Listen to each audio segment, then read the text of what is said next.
મારું નામ હબીબ બાપુ જિલ્લાની બાપુ સૈયદ કાદરી. હવે અમે લોકો ભેગા થયા જઈ, બધાની માંગ એ છે કે સરકાર પાસે આપણે માંગ એવી કરી છીએ કે બધાને પણ પાડવાનો ડેમોલેશન છે તો જેટલું જરૂરિયાત છે એટલું પાડે તો એની સામે મકાનની વ્યવસ્થા પહેલાં કરી દઈએ. બરાબર, તો અત્યારે પ્રજા જશે ક્યાં? ગરીબોની બધાની માંગ એ છે કે તમે એને મકાન પહેલાં આપો.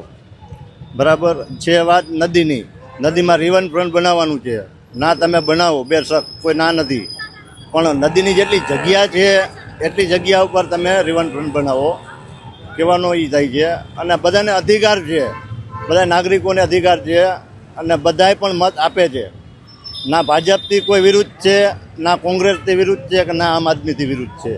પ્રજા બધી એકતા જ છે, હિન્દુ મુસ્લિમની એકતા છે. અત્યારે રેલીની અંદરમાં જંગલેશ્વર વિસ્તારની અંદરમાં 50% હિન્દુ છે, 50% મુસ્લિમ છે. બરાબર, આયર લોકો પણ 50% છે, એ અમારી સાથે છે, અમે એની સાથે છીએ. તો એકતાથી મળીને બધાએ આ તંત્રમાં કહી રહ્યા છે કે ભાઈ મહેરબાની કરીને તમે આ ના કરો. અને અમારી તો માંગ એવી છે કે ભાઈ અમે તો સરકારને કહી છીએ કે ભાઈ જંત્રી ભરી મુજબ કરી ખાતે નામ દસ્તાવેજવાળા અમને કરી દો. અમે તો પૈસા ભરવા તૈયાર છે કે ભાઈ તમે અમને દસ્તાવેજ કરી દો, દસ્તાવેજ કરી દો જંગલેશ્વર વિસ્તારમાં. બરાબર, કાયદેસર કરી દો, જંત્રી મુજબ માપણી કરી નોંધ કરી ને તમે અમને મકાન અપાવી દો.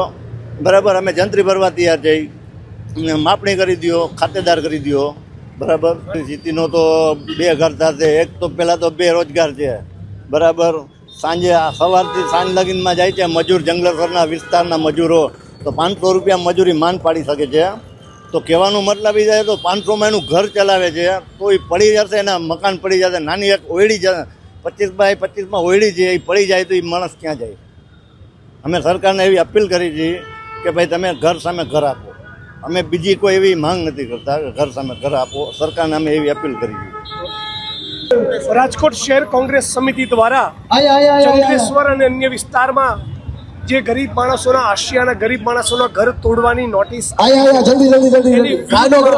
તમામ જ્ઞાતિ અને ધર્મના લોકોએ રાજકોટ વાસીઓ સાથે મળીને એક જબરદસ્ત ઐતિહાસિક રેલીનું આયોજન કર્યું.